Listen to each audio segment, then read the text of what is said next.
Welcome to the Great Detectives of Old Time Radio.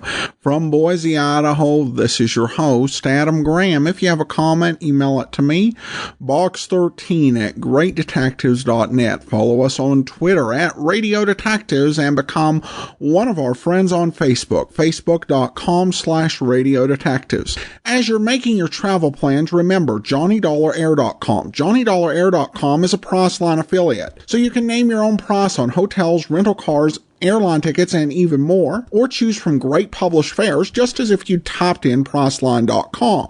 But part of the purchase price goes to support the Great Detectives of Old Time Radio at no additional cost to you. So when you're making travel plans, check out JohnnyDollarAir.com first. That's JohnnyDollarAir.com. Well, now it's time for today's episode of yours truly, Johnny Dollar. The original air date, May the 1st, 1960, and this is the Fatal Switch Matter.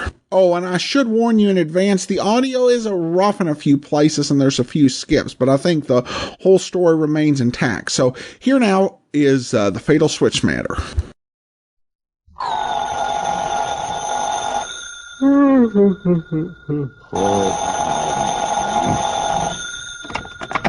Johnny Dollar. Johnny, listen, I've just looked up the plane schedule. Huh? Yes. Now listen, if you hop into your car and drive on out to Bradley Field, you can just make the point to New York. New York? At this ungodly hour? Listen, will you? It'll get you there just in time to catch the morning 707 out here to the coast. Whoa. Hold everything, will you? Get going, will you, Johnny, while this thing is still hot? Wait a minute, I tell you. Who are you? What's this all about? Oh, I'm sorry. This is Art Bascom, Western Life and Trust Insurance here in Los Angeles. Arthur, in the middle of the night. It's morning. And, Johnny, you've got to make that jet flight out of New York. Leaves here at 8:45. Why do I? Because this may be a case of murder. Yeah, what may be a case of murder? Johnny. Make some sense, will you? Hurry up or you'll miss that plane. Art, hello.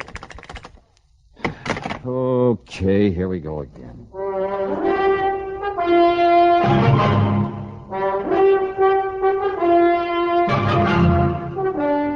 CBS Radio brings you Bob Bailey in the exciting adventures of the man with the action-packed expense account, America's fabulous freelance insurance investigator. Yours truly, Johnny Dollar.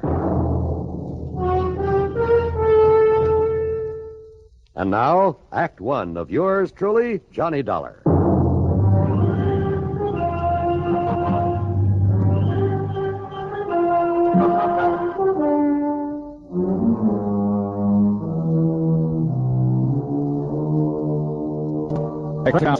Dollar to the Western Life and Trust Insurance Company, Los Angeles office.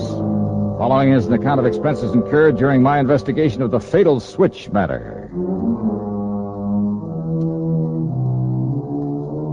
Expense account item 1, $8 for the flight to New York. Item 2, $176.25, the jet flight to Los Angeles. It was shortly after 11 a.m. Pacific time when Art Bascom met me at the L.A. International Airport. We took off in his car and headed south. Balboa, Johnny. It's about 50 miles down the coast. Very successful. Based on Freebairn's exclusive rights to the patent on a radio control device. Issuing rights, that is. Uh-huh. Big government order, that sort of thing. Yeah, I see. All right, now tell me what's happened. Well, Freebairn's partner, so to speak, is the man who invented this device, who owns the patent. A young bachelor by the name of Edgar Porter. And? Johnny, it seems that Porter took the cruiser out for a trip yesterday morning. Yeah? Last evening, Mr. Freebairn thought he'd call him by radio. You know, just to find out where he was, make sure he was all right. Uh-huh. Couldn't raise him? No, he contacted him without any trouble. But then, in the middle of their conversation, suddenly... Well, Johnny, from what Porter said, his last words over the radio... Yeah? Well, it looks as though somebody killed him. Where's the cruiser now, Art? Somewhere out in the Pacific. The Coast Guard's trying to find it. Well, then he hadn't given Freebairn his position. No. I guess he didn't have time before whatever it was killed him. Uh-huh. Who else was on board the boat with this man, Porter? That's the first thing I asked Mr. Freebairn when he phoned me. Well? No one. Huh? Not even any other boats around. Porter and that cruiser were out there alone. Yet, judging by what he said, someone somehow managed to kill him. Who said? Porter himself. Well, how do you know what he said? Lester Freebairn told me. He and his wife were talking with Porter by radio when it happened. Oh, well, then you only have his word for what Porter may have said. Also, Johnny, Freebairn was making a tape recording of their conversation. Oh, I wonder why. I don't know. But he told me over the phone that he has that recording. And you're sure that Porter was alone out there? That's what he told Freebairn. But if he was murdered... I know. It doesn't make sense. Brother, it sure doesn't. Let's get on down there to Balboa. The Freebairn home on Newport Bay was small compared to some of those around it, but nice nevertheless. A speedboat was tied up at the dock, but there was no sign of the cruiser. Lester Freebairn was a man of 57 or 8, I'd say, but right now he looked a lot older than it. His wife, considerably younger, was quite a dish. A tall, statuesque redhead. She wore an expensive silk housecoat with an ermine collar. A real careful makeup job, too. Her eyes especially were, let's say she knew how to use them.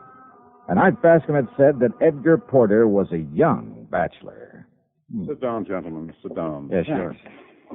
And, Marilyn, will you bring me another cup of coffee? Why, of course. Perhaps Mr. Dollar and Mr. Bascom would like a drink. No, thanks. You can pass me. No, thanks, Mr. Peavy. Excuse me, gentlemen. I just talked to the Coast Guard again. They've got planes and boats, even a helicopter out there looking for the Leslin, the cruiser. No sign of her. Mr. Freebairn, Art tells me you're certain that your partner, Edgar Porter, was alone out there on that yacht. Because he told me that he was. Now, let me play the tape recording of our brief radio conversation with him. By all means. Just give this thing a few seconds to warm up. How'd you happen to record your conversation with him? I just made some modifications in this machine, and I thought I'd check it out. I'm so glad now I did. Oh. Now, that's a make I don't think I've ever seen before. Oh, I made it myself, Dollar. Like this receiver here, the transmitter. Make all these things myself. That's the reason I'm in the business I am. And it's a lot better than that old chemical plant he started out with. Here you are, darling. Thank you, my dear. Now, let's start the tape. You'll hear both our voices on it, Mr. Dollar. Listen. Lester, you would spoil my little trip by calling me up this way. Just wanted to see how you're doing, boy. Is everything okay? Okay, it's great. I'm having myself a ball out here. Hello, Edgar. Hi, Marilyn. What's your position, Ed? Oh, 50, 60 miles out. And believe me, it's great to be away from people and thing, Regine. You're all alone? Nobody within miles. Oh, you're sure of that? Why, of course I am. Not even a girlfriend along? Nah, you know better than that, Marilyn. Nope, there isn't even another boat in sight. Hey, it's kind of chilly out here. Edgar, put on the cabin heater, the gas heater. I put it on just a minute ago. Good. Only, Ed, be sure the ceiling vent is wide open. Oh, yes, Edgar. Be careful. Now, don't worry. I know this old tub just as... What? No. You wouldn't do it. Good heavens, man, you can't do this to... No. Edgar, hello. Johnny, that was a pistol shot. Yeah, that's all there was to the recording? That's all, Dollar. He kept trying to call him back, but got no answer. But he said he was certain he was all alone. Yes. Well, Dollar?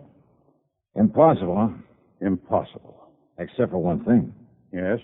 The fact it happened.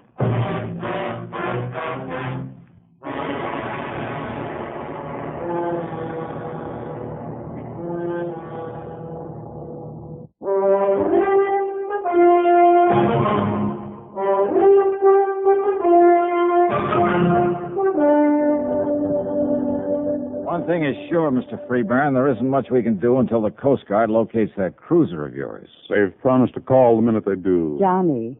Yes, Mrs. Freebairn. Oh, it's Marilyn. If you don't mind.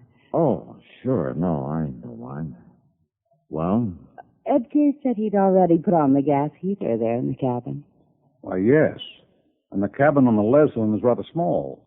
Carbon monoxide would build up in a matter of minutes. Yeah, but he said he just turned it on. Nevertheless... He also said he knew that boat as well as you do, which means he knew have to be careful of that heater. Well, we all get careless now and then. Also his last words. Good heavens, man, you can't do this. Now, who's the man he was talking to? It doesn't make sense, Johnny, because he swore he was alone out there. Yeah, but was he? Oh, Edgar was so painfully honest, even about little things. If he said he was alone, he was. Or at least he believed that he was. Well, if somebody had come out of some hiding place to threaten him, wouldn't he have identified him by name, at least for your benefit? Hiding place? Well, don't forget, he knew that you were hearing every word he said. Yes, of course. But as for anyone hiding there on the boat, no, it's impossible. Edgar was too meticulous. He would have checked over every inch of that cruiser before setting out. Now, you're sure of that, huh? Oh, when we'd all planned to go out together, it used to drive us to near distraction, having to wait for Edgar to inspect every line, every locker, even the engine box, every nook and cranny. Could somebody have got aboard after he left the harbor? Without his knowing it? No, never. What about that shot, just as he was cut off? I wonder.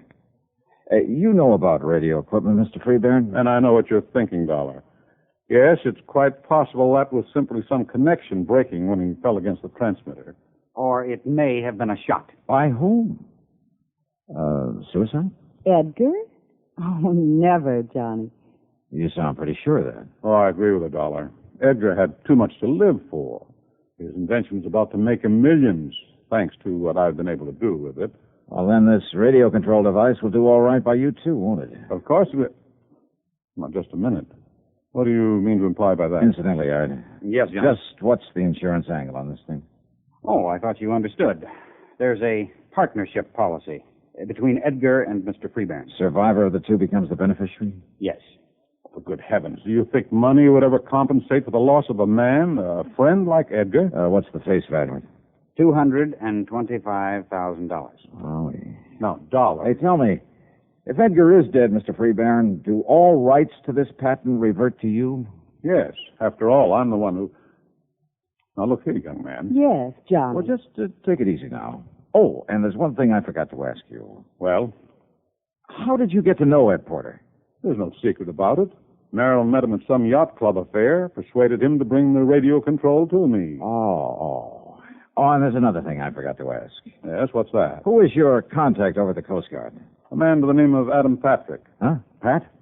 Why do you say it that way, Johnny? Well, he's an old friend of mine. Gave me a hand when I was out here on the Ellen Deer matter. Ellen Deer? Yeah, name of a big yacht that was being used for smuggling stuff up from Mexico, narcotics and stuff. Well, certainly you don't think our cruiser was being used for...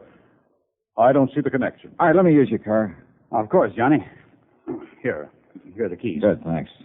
Where are you going? Well, instead of waiting for Pat to call here, I think I'll run over and see him. I think you're right, Dollar. Why don't we all go on over there? We can get any news of the Leslin and Edgar firsthand. No, thanks. I'll go alone. May I ask why? Because I've suddenly got me a handful of ideas about this whole affair. Oh, Johnny? Like what? I never was very good at mathematics. Mathematics? If I can get there first, well, maybe I can add 2 and 2 together and somehow come up with 5. What? That is, if Edgar Porter was murdered.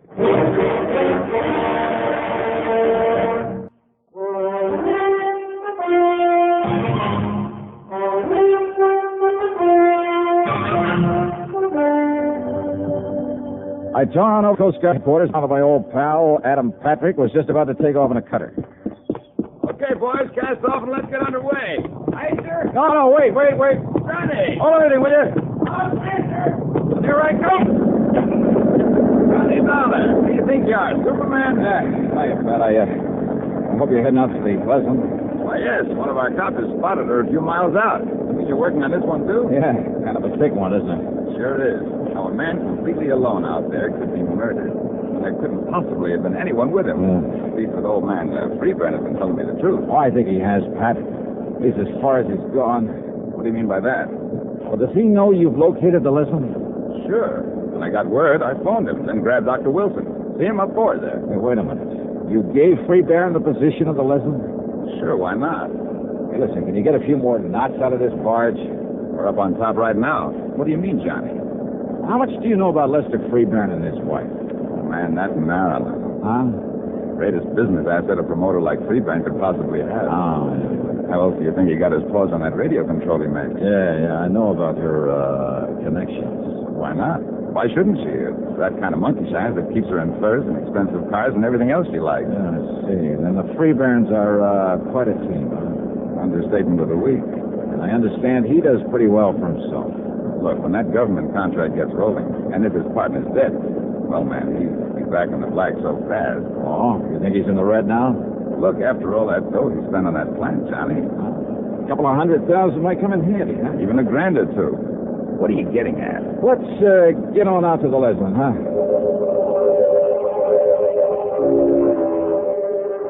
It took us something under an hour to reach the Leslin, where she drifted around on the calm sea untended. If had her engines running, she might have got halfway across the Pacific before we found her. While the crew of the cutter were preparing to tow her into harbor, Pennon, the doctor, and we climbed aboard. I took a good, careful look around, and believe me, I found plenty. Edgar Porter was dead, all right. His body slumped over the radio set. Carbon monoxide, the doctor said. At least that's what my preliminary examination shows, Mr. Dollar. But then, before we could get her underway, sure enough, Lester Freebairn rolled up in his speedboat. He came aboard, joined us in the cabin, took a look at the body of Edgar Porter, and then... Then it was carbon monoxide poisoning. And I told him by radio to be sure that this vent was open. Too late, Mr. Freebairn. What, Mr. Dollar? Well, that fast little boat of yours didn't get you here soon enough. That vent was wide open. Yeah, the first thing I looked at. Well, then I don't understand. If it was carbon monoxide poisoning... Yes, Johnny. Oh, sure it was. But not from this gas heater. You mean maybe some leak in the exhaust system? Not even that would have done it, Pat. This cabin door was wide open when we came aboard. Well, even so... Alive, Edgar was pretty valuable to you, Mr. Freebairn. Of course. As my partner with his invention... And your wife, with an eye for the dollar sign, roped him in very nicely for you. I guess he really had a case on her. I utterly failed to see... But Edgar dead would be even better, you thought. Oh, now, look No here. more need to share the profits on his invention. Are you trying to say I thought of killing him? This radio transmitter and receiver, some of your work? Of course. But before getting into electronics, you were a chemist, weren't you? So you'd know even better than I do how carbon monoxide can be produced from a little crystal of some kind. I forgot the name of it. But when it gets thoroughly heated... Now, look here, Dollar. Edgar was alone on this boat. Now, you look. The cord on his microphone is very short. So? He had to lean over the transmitter when he talked to you by radio. So what? That's one of the reasons you knew he fell against the center when he keeled over. You mentioned it when you played back that tape for us. Well, I simply assumed... You knew he did. Even as you knew his head would be right over this grill work on top of the transmitter when he used the mic. Look through the grill, Pat. Yeah, Johnny. All right, that little coil on the back of the panel where nobody'd notice it. Yeah? A heating element that was turned on when the mic was turned on, see? There, you see, it's starting to glow, like a small coil on one of those electric heaters. And believe me, it had nothing to do with transmitting a signal. Dollar. Instead, it was used to heat up a crystal of that chemical I mentioned to produce a deadly concentrated dose of carbon monoxide. Johnny. Sure. Take a good look at that coil, and I'm sure you'll find traces of the chemical on it.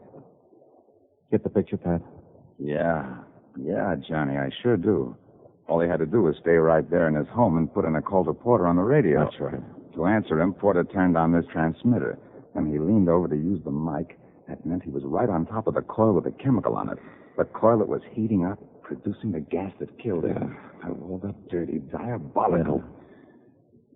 Well, Mr. Freebairn.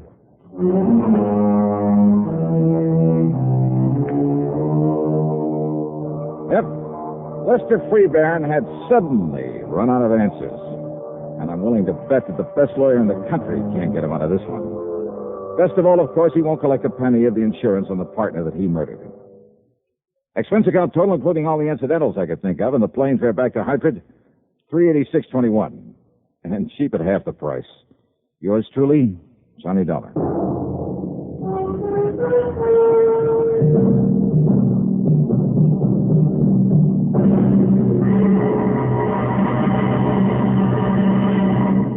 Now, here's our star to tell you about next week's program. Next week, well, one of the most clever, most ingenious crimes I've ever run into during my career as a special investigator. Motive and method are all too obvious. So are all the clues needed to solve the crime. Yet, a simple little device we're all familiar with is used to cover them up and apparently make them meaningless. Yeah, I'm talking about a device that we all use every day. There's probably one of them right there in that room with you, right beside you, waiting for you to pick it up and use it. Just be sure that you don't use it to cover up a murder. Instead, Well, be sure to join us, won't you? Yours truly, Johnny Dollar.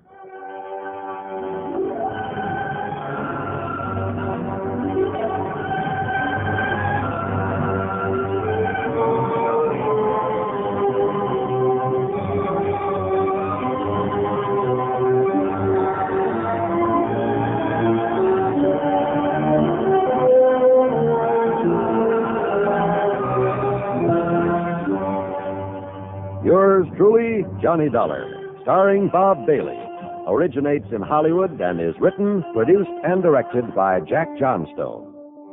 Heard in our cast were Virginia Gregg, Olin Soule, Sam Edwards, Will Wright, and Herschel Bernard. Be sure to join us next week, same time and station, for another exciting story of yours truly, Johnny Dollar.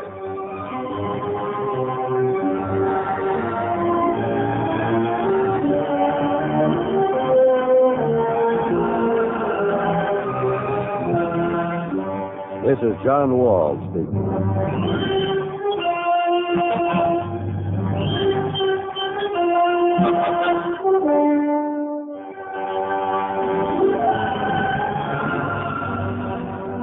Johnny Dollar has come to you through the worldwide facilities of the United States Armed Forces Radio and Television Service.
This is Andrea J. Graham, author of the Web Surfer series, oh, and of Madam's Wife.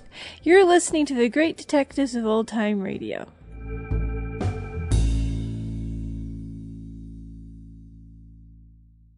Welcome back. A little bit of a twist in this episode, because every time you hear on Johnny Dollar a younger woman married to a much older man, we have certain expectations and suspicions that would be natural based on what we've heard before, which generally has her as the sole villain and femme fatale. This one had a twist with her in partnership with her older husband. Definitely a very fiendish plan. Alright, well that will do it for today. If you do have a comment, send it to me, box13@greatdetectives.net. Follow us on Twitter @Radio Detectives and become one of our friends on Facebook.